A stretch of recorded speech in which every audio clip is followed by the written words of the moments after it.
इस वीडियो में बताई गई सारी घटनाएं पूरे तरीके से वास्तविक हैं। उनका किसी तरह की कल्पना से कोई भी लेना देना नहीं है। नंबर 1, इटली के एक फेमस पेंटर जियोवानी ब्रैगोलिन ने 1985 में एक पेंटिंग बनाई जो देखते ही देखते इतनी मशहूर हो गई कि इस पेंटिंग की 50,000 कॉपीज बन गई और इस पेंटिंग को लोग अपने घरों में लगाने लगे। इस पेंटिंग का नाम था द क्राइंग बॉय।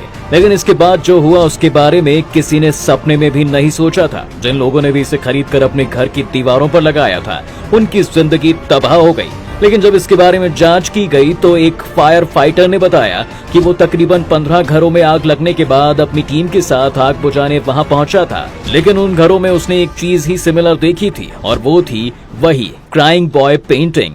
हैरानी की बात तो ये थी कि घर का सारा सामान चल जाता था लेकिन उस पेंटिंग में एक खरोंच तक नहीं आती थी, जिसके बाद से लोग इस पेंटिंग को शापित मानने लगे। लोगों ने इस पेंटिंग को घरों में रखना बंद कर दिया और फिर एक दिन लोगों ने हैलोवीन फेस्टिवल की एक शाम इस पेंटिंग की सारी कॉपीज को इकट्ठा किया और जला दिया। और ऐसा करने से शहर के घरों में हादसे कम हुए, जो अपने आप में ही हैरान कर देने वाली बात है।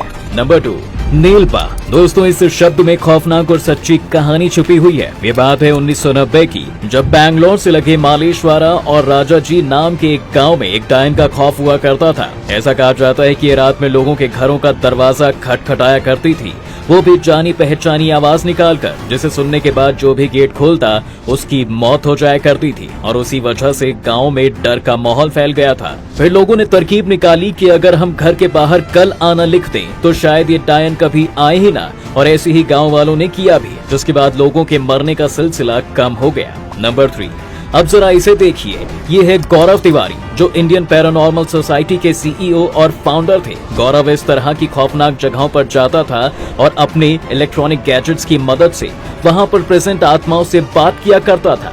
ये जगह कोई सुनसान हवेली होती थी या कोई खंडर या फिर कब्रिस्तान। इसे लगता था कि आत्माओं से डरने की जरूरत नहीं है, जैसे हम हैं ये वैसी ही होती है। लेकिन एक दिन उसने अपनी वाइफ से कहा कि कोई नेगेटिव एनर्जी उसे अपने काबू में करने की कोशिश कर रही है और वो उसे अपने साथ ले जाना चाहती है। जिसके बाद 7 जुलाई 2016 को अपने लैपटॉप पर मेल चेक करने के बाद उठकर बाथरूम जाता है और तभी बाथरूम से उसके गिरने की आवाज आती है। लेकिन जैसे ही उसके घर वाले उस तक पहुंच पाते हैं तब तक गौरव अपनी सांसें खो चुका था।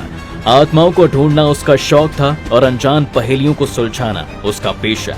लेकिन किसी को ये नहीं पता था कि एक दिन इसकी मौत भी एक पहेली बनकर रह जाएगी। नंबर 4, इस आइलैंड को मौत का आइलैंड कहा जाता है। वैसे इसका नाम पोवेलिया आइलैंड है। अब जैसा इसका नाम है वैसा इस आइलैंड का इतिहास भी है।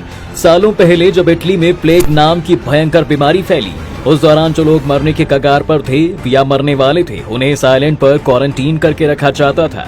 लेकिन एक वक्त ऐसा आया कि इस आइलैंड पर मरीजों की तादाद इतनी बढ़ती चली गई कि लोगों के ठीक होने के चांसेस बिल्कुल नहीं थे। उन्हें इस आइलैंड पर जिंदा जला दिया गया, जिनकी संख्या लगभग 1,60,000 के आसपास थी। और वहीं इन लोगों की लाशों को इसी टापू पर दफन कर दिया जाता है। लोगों ने इस तरह की मौत को अकाल मौत का नाम दिया था, जिस वजह से आज भी उन लोगों की आत्माएं यहाँ भटक रही हैं। उसके बाद से ही ये आइलैंड हॉन्टेड माना जाने लगा और 1922 में इस आइलैंड पर एक मेंटल हॉस्पिटल भी बनाया गया। लेकिन इस हॉस्पिटल के स्टाफ्स और डॉक्टर्स की रहस्यमय तरीके से मौत होने लगी और तो और यहाँ के लोगों के चेहरे तक बदले बदले से नजर आने लगे। ये सब देखकर कुछ ही टाइम में अस्पताल को बंद भी कर दिया गया और तब से ये आइलैंड आज वीरान पड़ा है। Number 5, Codex Gigas. ये वो रहस्यमय किताब है जिसे डेविल्स बाइबल भी कहा जाता है। इसका मतलब होता है शैतान की किताब। ऐसा माना जाता है कि ये किताब खुद शैतान ने लिखी थी। जी हाँ, 13वीं सदी में दीवार में चुनवाने का हुक्म दिया, जिससे बचने के लिए उसने राजा से कहा कि वो एक ऐसी किताब लिखेगा जो पूरे राज्य का गौरव बढ़ाएगी। लेकिन राजा ने उस मंक से कहा कि उसे ये किताब एक ही दिन में लिखनी होगी, जो इम्पॉसिबल था। तभी मंक ने शैतान को बुलाया और अपनी किताब लिखने के बदले में उस शैतान को उसने अपनी आत्मा देने का वादा किया और इस डील पर शैतान ने किताब लिखी।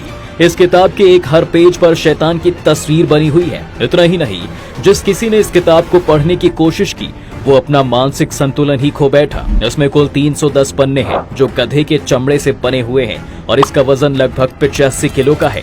इस पूरी किताब की हैंडराइटिंग भी सेम है, मगर ये बात आज भी एक रहस्य है कि इसे एक दिन में कैसे लिखा गया होगा। और हाँ, इस किताब को अगर आप देखना चाहते हैं तो ये किताब आज भी स्टॉकहोम की नेशनल लाइब्रेरी ऑफ स्वीडन में आज भी मौजूद है। नंबर 6, कालका से शिमला जाने के रास्ते में एक ऐसी ऐतिहासिक और हॉन्टेड टनल मौजूद है जिसकी कहानी बेहद दिलचस्प और रहस्यों से भरी पड़ी है।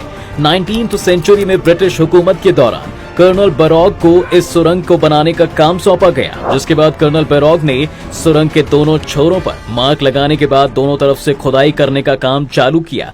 इन दोनों ही पॉइंट्स को एक दूसरे से कनेक्ट करना था, लेकिन अलाइनमेंट में गड़बड़ी हो गई, जिस वजह से ब्रिटिश सरकार ने कर्नल बैरॉग पर ₹1 का जुर्माना लगा दिया और उन्हें नौकरी से भी निकाल दिया। इस बात से कर्नल को इतना सदमा लगा कि उन्होंने इसी सुरंग के पास अपनी जान दे दी। इस घटना के बाद से लोगों को इस सुरंग के पास चीखने की आवाज सुनाई देने लगी। हालांकि कई लोग आज भी सुरंग के पास से कर्नल बैरॉग का साया देखे जाने का दावा भी किया करते हैं, लेकिन असली सच क्या है ये कोई नहीं जानता।